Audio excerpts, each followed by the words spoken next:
Good morning and welcome to the Designer Brands second quarter 2024 results conference call. All participants will be in listen-only mode.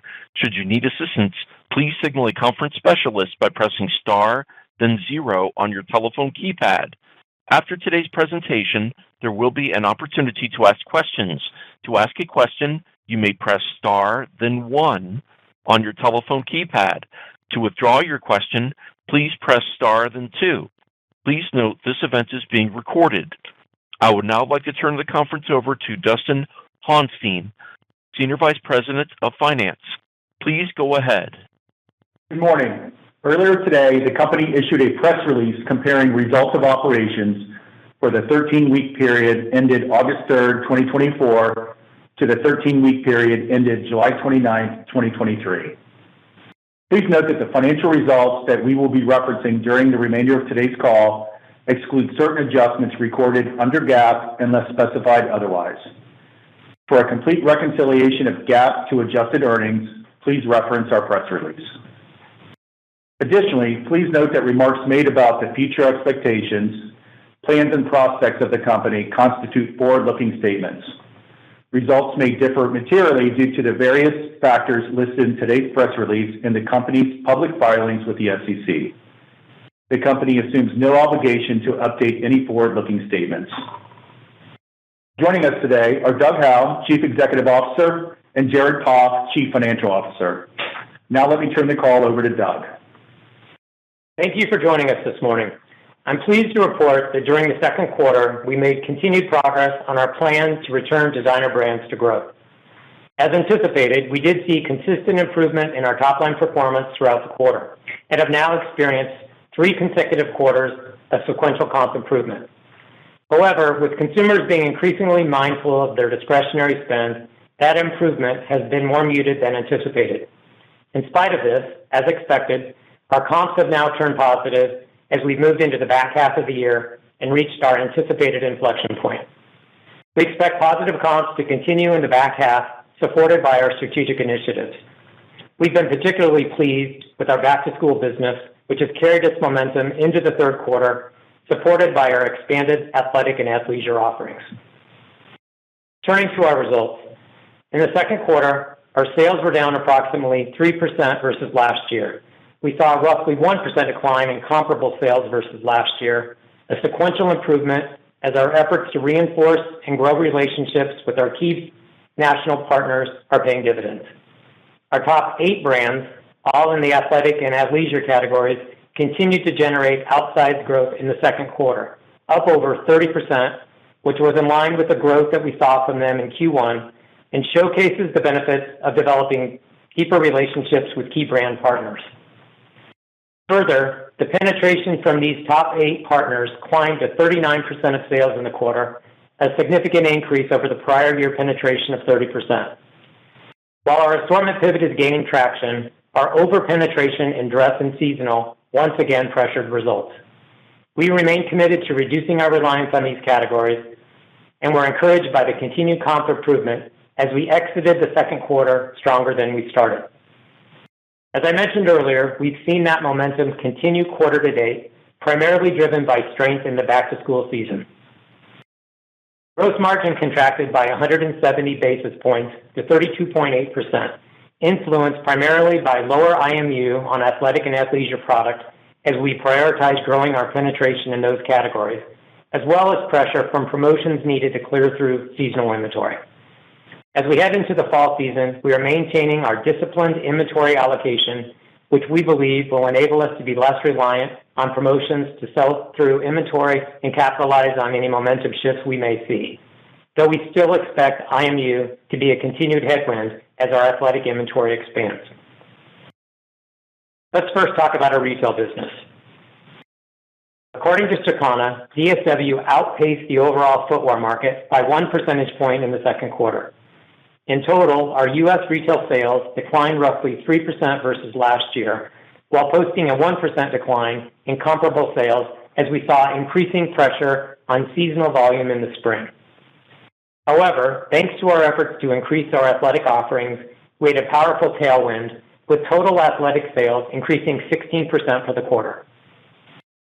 Allow me to briefly provide an update on the progress that we are seeing across DSW's three strategic pillars: reinvigorating our assortment, elevating our marketing, and enhancing our omni-channel shopping experience.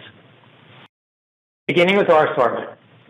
Since the pandemic, the footwear market has undergone a structural shift to footwear more appropriate for everyday use, and we've made an effort to capture that shift by pivoting our assortment. Prior to the pandemic, our penetration of dress and seasonal was as high as 60% in 2017, compared to roughly 49% today. Conversely, athletic and casual was only 32% of our assortment in 2017 versus 42% today, a key driver in our improving overall performance. Being able to offer a robust selection from Nike, the largest kids athletic brand, is also a notable tailwind for us. The strength in athletics this quarter was robust, with our adult athletic comps up 15% versus last year, along with kids athletic growing over 25% versus the prior year period. At this time, we expect kids and athletic comparable results to continue to strengthen in the third quarter, bolstered by the majority of our back-to-school efforts falling during this time period. As a result of the success in athleisure, we're also taking a new look at our strategy in adjacent categories. One new initiative we implemented was an increase of inventory in athletic socks. As we leaned into this newer area, we saw a 52% increase in athletic sock sales in the quarter and expect sock growth trajectory to climb further in the back half of the year as we continue to lean into this offering. Although a relatively smaller part of our assortment, affordable luxury offerings provide a bit of differentiation in our assortment while also having the potential to enhance margins. Our recent reinvestment into the space has promoted the differentiated value that DSW can provide to both new and longtime customers who enjoy the treasure hunt that comes with our buzzworthy closeout buys, and we have seen strong growth as a result. As we reduce our reliance on seasonal and dress, we have taken substantial actions in planning our fall assortment. Notably, we are planning boots to be down in the double digits versus last year. As we continue to rebalance our assortment to athletic and athleisure, we anticipate seasonal and dress penetration to continue to further contract over time. Moving to our marketing, as we evolve our assortment, our ability to effectively utilize marketing is crucial. In the second quarter, Sarah Crockett joined DBI as our new Chief Marketing Officer, bringing extensive experience in consumer marketing, having led marketing efforts at Dickies, Backcountry, Vans, and Burton, amongst others. Sarah's work going forward will augment our efforts to evolve our assortment and enhance our omni-channel experience, which we expect will drive further momentum with new and existing customers.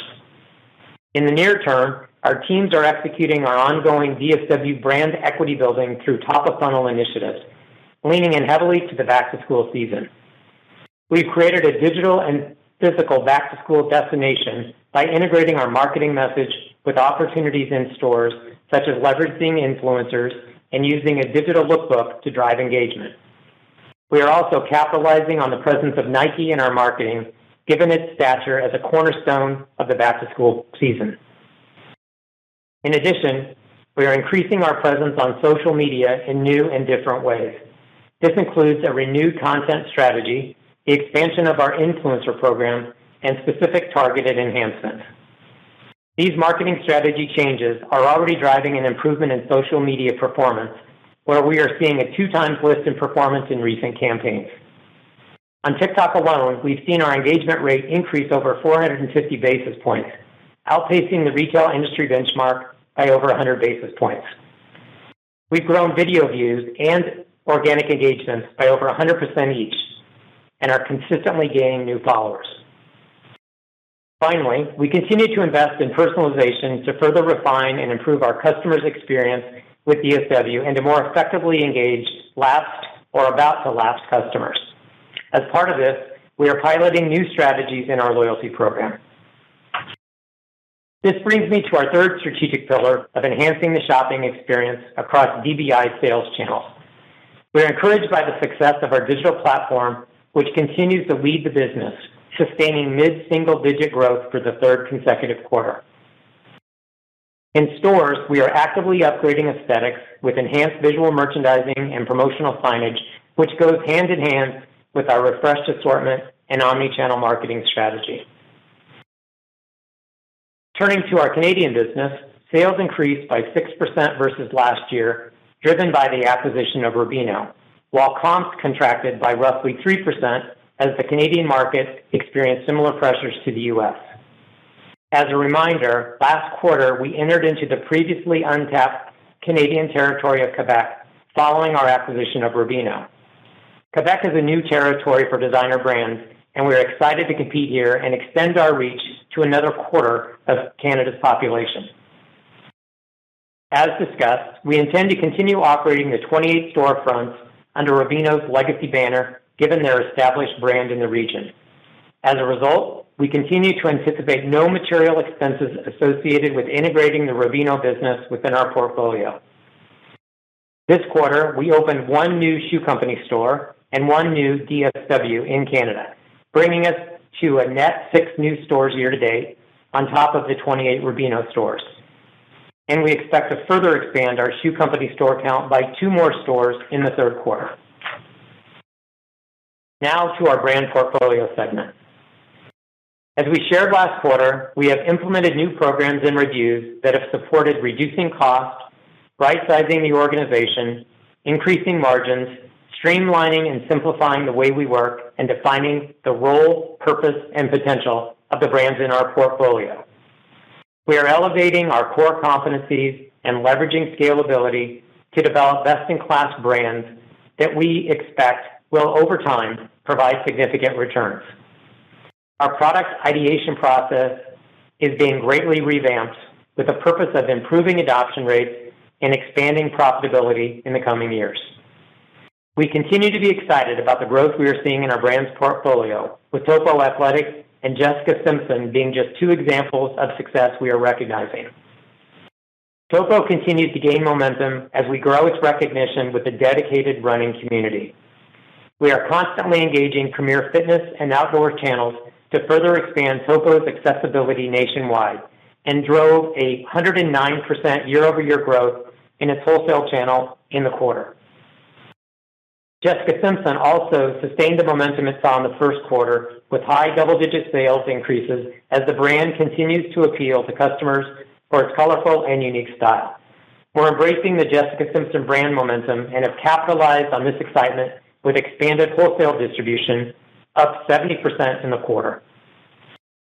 I want to reinforce our message from last quarter that this year is all about execution and discipline within our brand's business. And we've right-sized our inventories and are implementing new ways of working amongst our teams. Looking to the future, both Jared and I are working closely with our brand portfolio team to identify and pursue prudent investments where we can deliver the highest returns. As I conclude, I want to remark on our 2024 fiscal year outlook. As I've discussed already, and as Jared will elaborate upon further in just a moment, we are seeing the turnaround we have been steering beginning to come to fruition, and I am energized by the return of our U.S. retail business to positive comps. It has been a significant effort to get to this point, and I am grateful to all of our team members for diligently pursuing our current strategic initiatives to get us to this place. Even with this turnaround gaining traction and transitioning us back to growth, the ongoing macro uncertainty and the challenges we saw as a result of a pressured consumer in the second quarter, specifically related to sandals and dress, have muted the overall level of these improvements below what we were expecting at the start of the year. Accordingly, we are repositioning our full-year earnings guidance at 50 cents to 60 cents. As we shared last quarter, we continue to expect comp sales in the fall to be materially stronger than in the spring, and in fact, remain positive. Notably, as mentioned earlier, we have already seen positive comps to start the third quarter as our assortment evolution continues to take hold. We expect this to produce an improved EPS in the back half of 2024 versus the back half of 2023, while helping forge a recovery from last year's lackluster boot season. We are in a transitional period for Designer Brands as our refreshed leadership team implements thoughtful, strategic, and operational improvements and we are excited by the initiatives that have been put in place by our new leaders and look forward to updating you on our continued progress. With that, I'll turn it over to Jared. Jared? Thank you, Doug, and good morning, everyone. Turning to our financial performance, we were pleased with the results of our investment areas, primarily our continued penetration growth into athletic and athleisure, which supported notable market share gains in the quarter. According to Circana, athleisure grew 4% in the second quarter versus last year in the footwear market, while fashion declined by 6% to last year. Driven by our strategic assortment changes, DSW drove athleisure sales growth of 8% to last year, outpacing the athleisure market by over 4 percentage points and thus grabbing share in this important and growing category.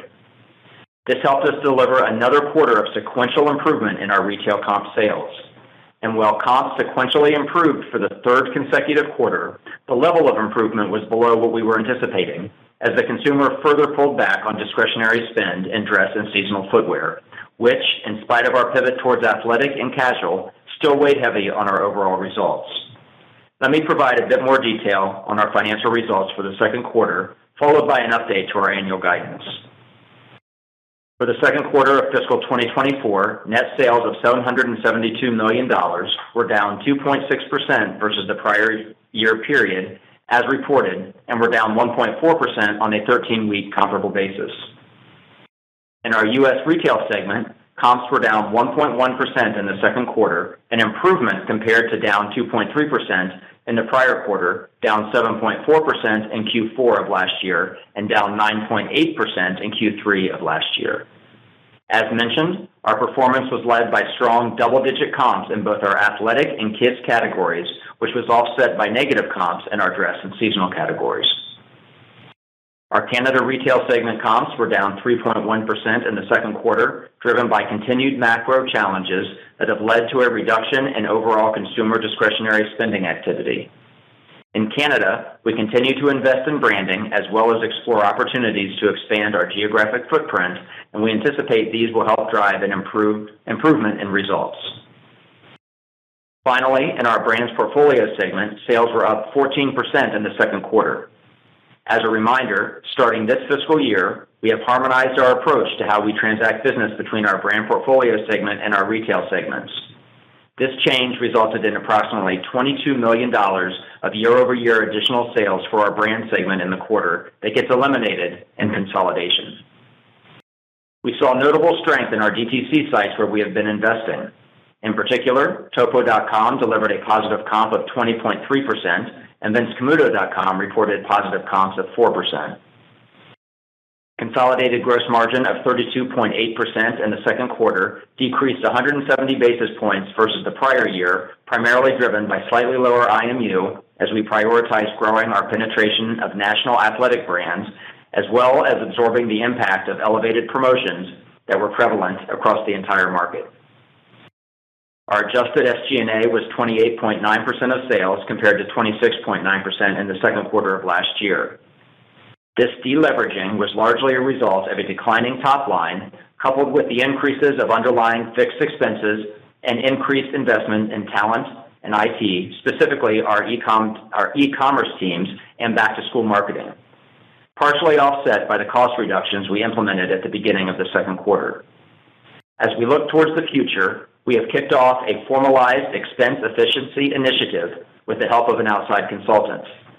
We will be working to put a multi-year execution plan together that will help us to more meaningfully and sustainably optimize our cost structure moving forward.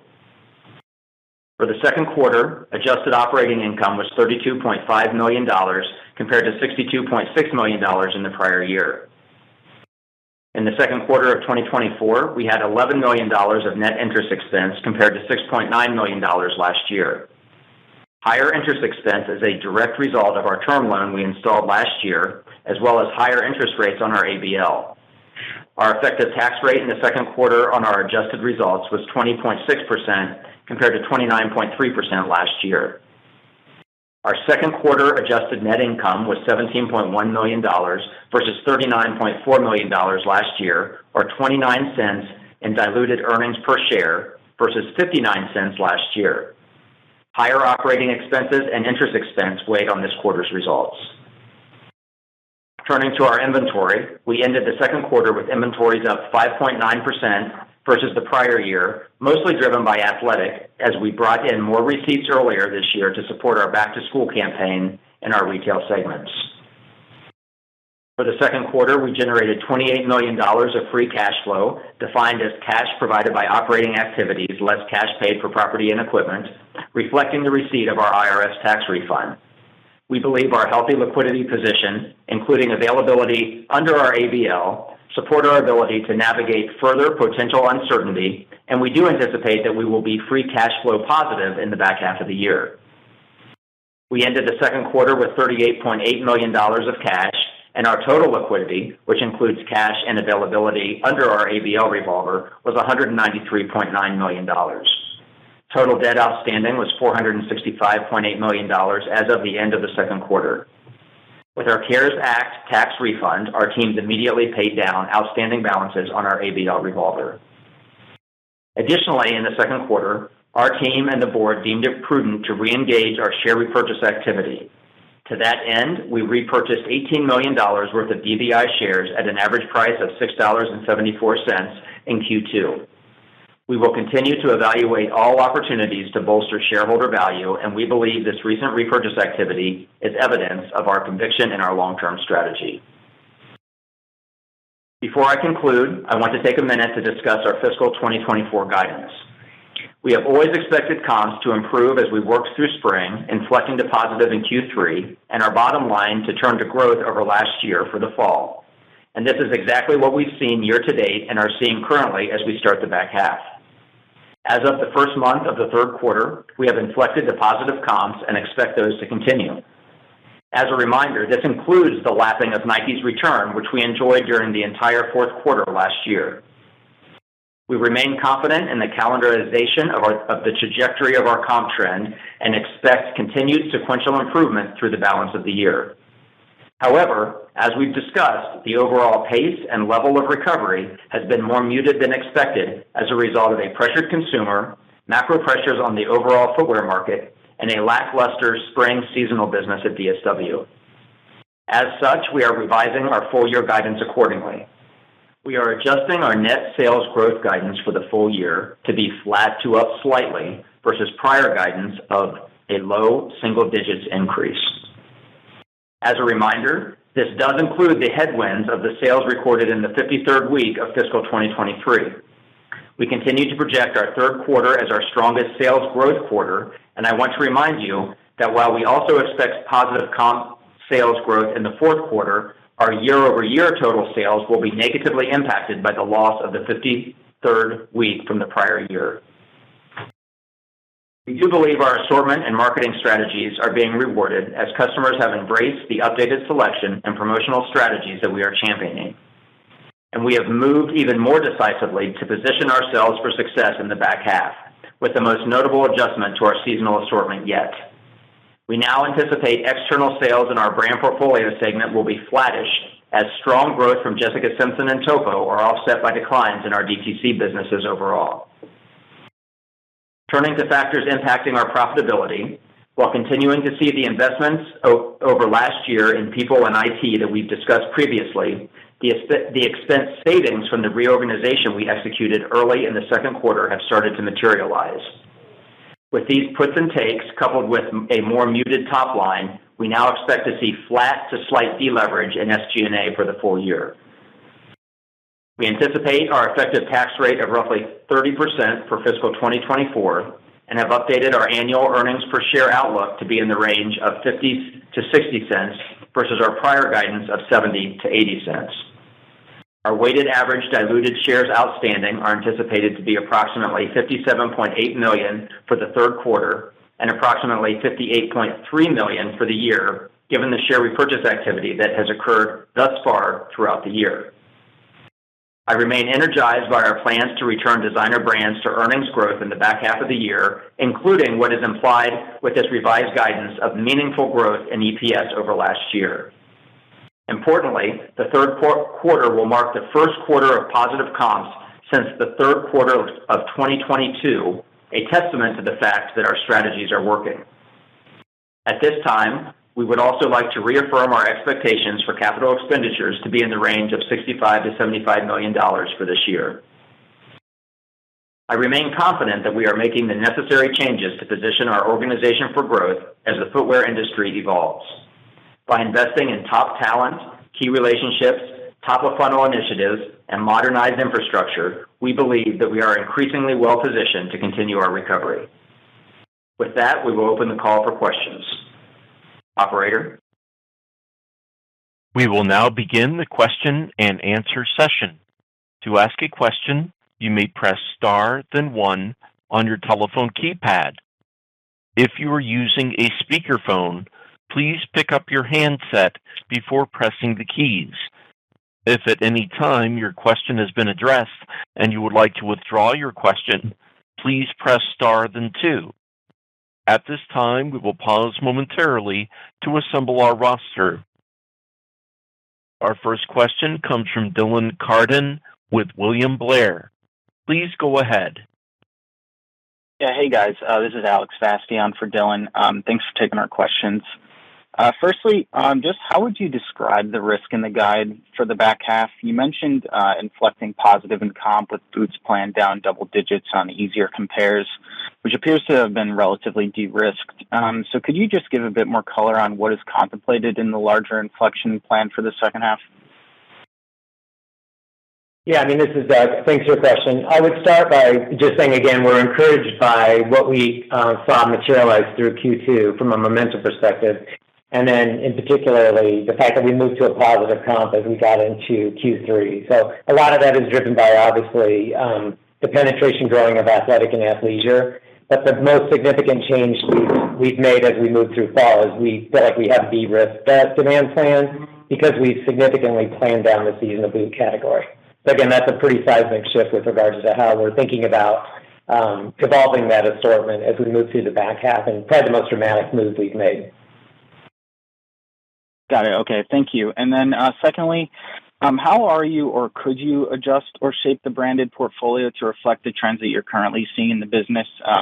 You mentioned earlier in the prepared remarks de-emphasizing dress and seasonal products. Is it within the realm of possibility to buy or get rid of any existing brands as you rework the branded portfolio? Thanks. Yeah, this is Jared. What I would say is if you kind of look at the investments we've made most recently, they have been in brands that are in the growing part of the footwear market. So when you look at Topo, when you look at Keds, squarely in the athletic and athleisure side, and we're actually very energized with what we're seeing on that front. When you look at our legacy dress brands, one, they are licensed brands, so we are still very much in the middle of most of those licenses. However, we have done certain things to even lean into where we are winning with those brands. So when you kind of look at our Vince Camuto brand specifically, and while boots is declining, the wide cap boot and the oversized boot is actually something we're winning in. So in those particular areas, we are finding some opportunities for wins while still being relatively conservative from overall growth. And then lastly, I would comment, and Doug may want to chime in, we are seeing a lot of traction with Jessica Simpson at the moment, and ironically, that's a dress-focused brand, but she's very much has a vibe and a kind of an aesthetic that right now is really resonating. So we're doing quite well with that brand. Yeah, and I would agree with everything that Jared said. And again, we look at this portfolio as continuing to evolve. Again, there are components of that assortment that will continue to lean in and differentiate. Jared mentioned wide cap boots. That's kind of an ownable component that we did really well with last year on the wholesale side. We're getting more aggressive about that this year. Again, the investment in Topo, we obviously feel really good about that. Just remind everyone, Andrea is relatively new to the organization. She started, early this year, but really impressed with the progress that we've made and she's made with the team so far to date. Perfect. Thank you. Very helpful. That's all for me. I'll pass it on. Again, if you have a question, please press star, then 1. The next question comes from Mauricio Serna with UBS. Please go ahead. Great. Good morning, and thanks for taking my questions. Maybe could you quantify how the quarter to date is performing, and just how comfortable you feel about the second half guide? Just given that Q4, I guess, I don't know if the implication is that could be slightly down just because of the as you lap the 53rd week. Yeah, Mitch, I'll start. This is Doug. So I would say, again, we don't want to get into a lot of detail in the current quarter, but we did comment that we moved to a positive comp, which was the first time that we've seen that since September of 2022. So again, we think that's a critical inflection point. The majority of the back-to-school business still occurs in the quarter. That athletic business and athleisure continue to be very buoyant. So that's definitely something we feel very positive about. It's very early in the seasonal business, obviously. While we're encouraged by some very early reads, and it is very early, we have the majority of the season ahead of us. So, we're focusing on controlling what we can control. I'm pleased with how the team has evolved the product portfolio assortment.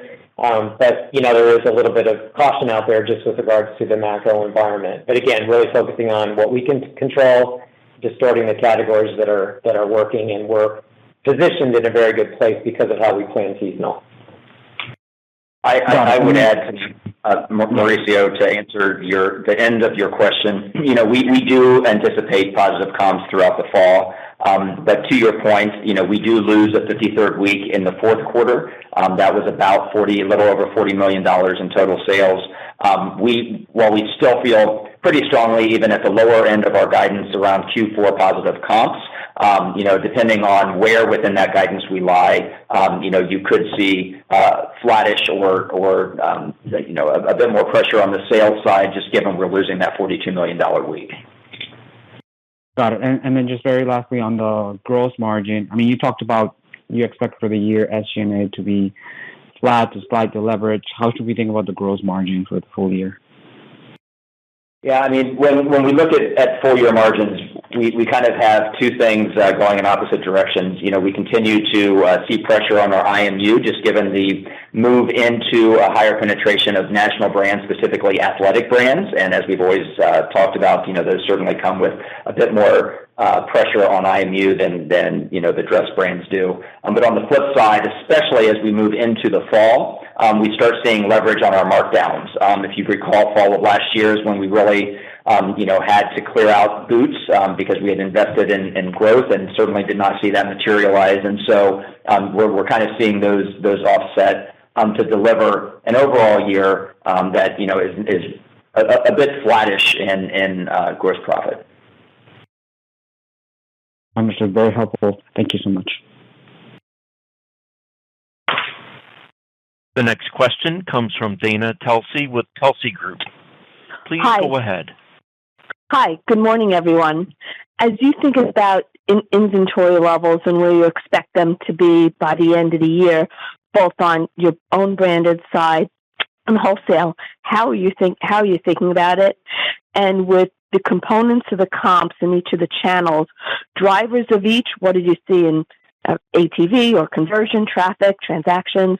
What are you seeing there, and how do you think about it going forward, given the inflection point that you've seen already? Thank you.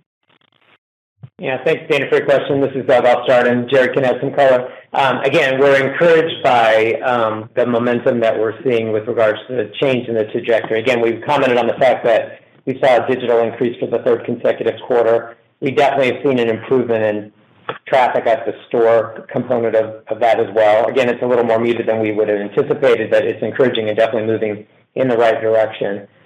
We did see an uptick in AUR. So again, that kind of explains a little bit of negative on traffic, and positive AUR was the result. So we're, again, encouraged by that. The team's done a very good job of managing inventory. Again, we pulled forward some athletic receipts in order to be able to position ourselves for back to school, and obviously that's paying off in dividends as we move to a positive comp in Q3 so far. Great. And just any update on freight expenses? Yeah, Dana, we are monitoring that closely. Obviously, direct importing is not a huge piece of DBI's total business. It impacts our segments differently. we actually are seeing a bit of a different level of impact on our brands business versus the little bit of importing our DSW business does. DSW, pretty much what they do import arrives in the West Coast, and we aren't seeing nearly the type of container pressures for those deliveries. When you look at what we receive in for our brands business, because of where those infrastructures are located in the U.S., we actually receive those on the East Coast. And we are seeing a pretty substantial increase on a per container load. Again, overall, it's not putting in a lot of volatility to DBI, just given, direct importing is not as huge for all of DBI, but within our segments, we're seeing some of that pressure. Thank you. And we have a follow-up from Mauricio Serna with UBS. Please go ahead. Okay, just wanted to follow up on SG&A. Just want to understand, given that, you lowered the you lowered a little bit the sales guidance, is there any change on the SG&A front just because of, lower sales expectations, or is that really essentially what is driving just want to understand if that is what is essentially driving the lower guidance at the EPS level? Yeah, and we've kind of talked a little bit about we've got a relatively fixed expense structure, especially when you look across our segments and the way that those businesses are organized. I would say, however, that should we start to see performance, come in a little more challenged, to start to pivot towards the lower end of our guidance, we do have a bit of flexibility. I'd call it probably between $5 and $10 million of SG&A dollars to flex with that. But overall, not a lot of wiggle room. That is why, as I mentioned in my prepared remarks, we have engaged an outside consultant to really look at our overall expense structure and what I'm calling physical therapy, just kind of looking to say, how should we be wired a little bit differently? Our expense structure has been dramatically changed over the last few years as we have added new brands that came with entirely existing infrastructures like Topo, like Keds. And so, we are looking at that and anticipate putting together a pretty robust multi-year execution plan to really get more efficient and look at how we should be wired for our SG&A. And then just lastly, what are your expectations for interest expenses? Interest is relatively in line. Right now we're projecting just under $40 million of full year interest expense for 24. Thank you so much. Mm-hmm. This concludes our question and answer session. I would like to turn the conference back over to Doug Howe for any closing remarks. Well, thanks again, everyone, for joining us today. I just want to reiterate that we are energized by the fact that we are seeing the turnaround begin to come to fruition.